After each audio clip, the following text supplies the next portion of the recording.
How do you really get inside a leader's head? Sure, you can study their speeches, their laws, their battles, but what if you could actually see the ideas they were wrestling with as they were making those huge decisions? Well, that's exactly what we're going to do today, by stepping inside the personal library of Mustafa Kemal Atatürk. So, you're a revolutionary, a general, a nation builder facing just impossible challenges. What do? Well, this page gives you a pretty good clue. You do your homework. This isn't just a book, you see. It's a conversation. It's a debate with the text itself. These are the tools of a mind that is always at work.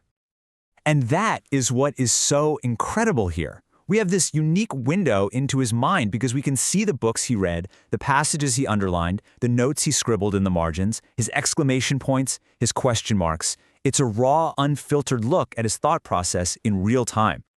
And when you look at what he was reading, the sheer breadth of it is, well, it's staggering. I mean, one minute he's deep in the weeds of a French-Turkish dictionary, figuring out the fundamentals of language. And the next, he's dissecting the complex principles of modern military organization. He just moved between these worlds like it was nothing. And the range just keeps getting wider. Here he's diving into sociology, the very architecture of how society works. And right alongside it, he's absorbing the soul of his culture through the poetry of Nama Kemal, a major Ottoman thinker. It's the mind of both an architect and an artist all at once. So yeah, it's pretty clear this wasn't about kicking back with a good book. His library was more like an arsenal. He was on a mission, actively hunting for ideas, for blueprints, for tools to solve the massive problems his new nation was facing. Problems like identity, survival, governance, and prosperity. Let's start with that first one. Okay, so problem number one, identity. How do you create a single, unified nation with a shared voice from the ashes of a sprawling, multi-ethnic, multilingual empire? Well, you have to start with the very words people speak. He knew that to build a nation, you first had to define its language. So he dove headfirst into foundational works like this one, the Kamus-i Türki, which was one of the very first comprehensive dictionaries of the Turkish language. He understood a nation first has to be able to speak to itself, clearly and with one voice. And believe me, he went deep. He wasn't just looking up definitions, he was dissecting words.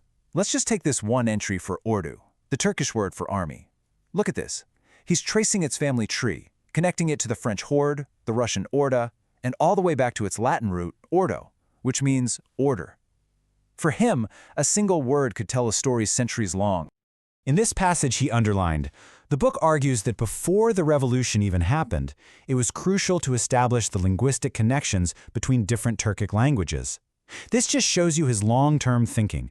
He saw that strengthening the language's authentic Turkic roots wasn't some academic game. No, it was a vital step in building a whole new national consciousness. Okay, so once you start forging an identity, you've got to survive. And that brings us to the next massive challenge, survival. How do you win a war of independence against powerful invaders and then build a modern military that can actually defend your new country? Now, we all know Ataturk was a brilliant commander on the battlefield, right? But that brilliance didn't just come from instinct. It was rooted in deep academic study. He was constantly poring over texts like this one on army organization. He studied the theory to perfect a practice. And check out what he underlined so heavily right here. It's a core principle. It basically says, before anything else in a war, you absolutely must have the political leadership sorted out. He knew, he just got it, that military victory was impossible if the chain of command between the politicians and the generals was broken. But it wasn't all just high-level grand strategy. Far from it. I mean, get this. He's also studying shooting manuals, reading up on the theory of ballistics, the physics of how a bullet flies. From the highest levels of political command down to the fundamental science of a rifle, no detail was too small. So you've forged an identity, you've secured your survival. Now what? The governance problem. And this is a really big one. After 600 years of an imperial monarchy, how on earth do you design a modern, secular republic from scratch? Well, you go back to the thinkers who dreamed it up in the first place. And this is where he plugs directly into the European Enlightenment. This is his personal copy of Jean-Jacques Rousseau's The Social Contract, and you can see he's all over these passages about popular sovereignty and the general will, the big idea that real power comes from the people, not from a king. And this right here is the magic moment. This is where theory smashes right into practice. On the one hand, he's reading Rousseau's abstract philosophy, and on the other, he's literally marking up Article 35 of the brand new Turkish constitution, the very article that gives power to the Grand National Assembly, the voice of the people. He was translating these Enlightenment ideals directly into the law of the land. All right, last big challenge, prosperity. The nation had been torn apart by more than a decade of constant war. How do you build a self-sufficient, modern economy out of that? For Ataturk, this was no time for rigid ideology. It was about one thing and one thing only: what works. And you can see just how pragmatic he was. On one hand, he's studying up on the principles of liberal capitalist economists like Charles Gate from France. But at the exact same time, he's digging into Vladimir Lenin's thesis on the proletariat. He wasn't looking for a belief system to adopt. He was looking for practical tools he could use.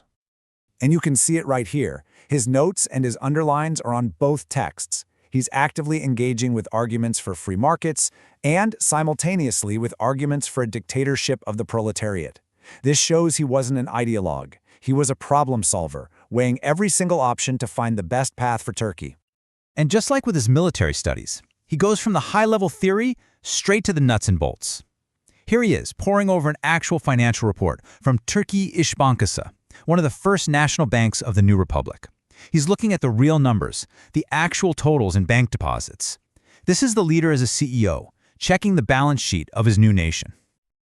So, when you step back and look at all of this, all these marked up pages and notes, a really clear picture starts to form.